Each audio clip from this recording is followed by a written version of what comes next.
જય માતાજી મિત્રો, તો જો સવારમાં વહેલા તૈયાર થઈને હું ને મયુર નીકળી ગયા છીએ વોટર પાર્કમાં જવા માટે. તમારે જાણવું હોય આ ક્યાં આવ્યો છે તો લાસ્ટ સુધી જોજો ને. હવે અમે પહોંચી ગયા છીએ લાઈવ ઢોકળા ખાવા માટે બધા ફ્રેન્ડ્સ, કેમ કે મને તો બહુ ભૂખ લાગી હતી. આ લોકો તો ચાને ભાખરી ખાઈને આવ્યા હતા અને હું નાસ્તો કરી આવીને આવી હતી એટલે.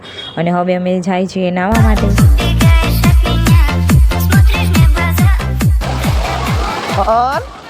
તો અહીંયા બધાએ અમે પાણીમાં બહુ જ મસ્તી કરી. અમારા અહીંયા ચશ્મા ખોવાઈ ગયા હતા, પછી અમે બધાએ ભેગા મળીને ચશ્મા ગોત્યા અને મળી પણ ગયા હતા. તો નાઈને અમે આવી ગયા છીએ ગરબા લેવા માટે. ને આપણા ગુજરાતી હોય ગરબા ના લે તો બને જ નહીં. પછી ભલે ને વોટર પાર્ક હોય તો એ ગરબા તો લેવાના જ.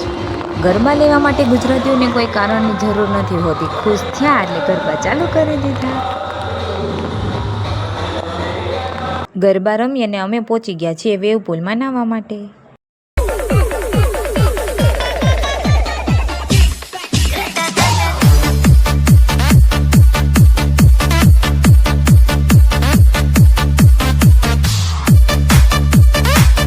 તો 12:30 થયા છે અને અમારી ગેંગ પહોંચી ગઈ છે પુલમાં નાહવા માટે. અમે બધાએ બહુ જ મસ્તી કરી અને અમને તો એવું લાગે છે અત્યારે મોટા સમુદ્રમાં નાહતા હોય ને એવી ફિલિંગ આવે છે. બહુ મજા આવે છે. એકવાર તો હું તરીએ વહી ગઈ તો મયુરે મને હાથ પકડીને બહાર કાઢી, કેમ કે મને તરતા આવડતું નથી ને હવે તરતા આવડે નહીં એટલે એના તો બુડબુડિયા બોલી જ જવાના છે.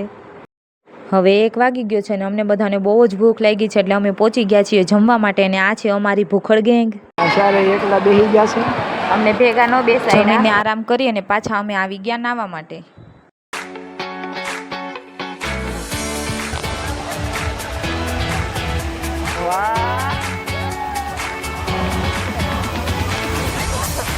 તો નાઈને મારે પાડવાતા ફોટા ત્યાં બેઠા હતા. બાને તો કાંઈ ઊભા કરાતા નથી. પછી મેં બા સાથે ફોટો પડાવી લીધો અને બાએ મને બહુ બધા આશીર્વાદ આપ્યા. અને સાચું ઘરેણું તો વડીલોના આશીર્વાદ જ છે. હું બાને ઓળખતી તો નથી પણ બાએ મને બહુ બધા આશીર્વાદ આપ્યા.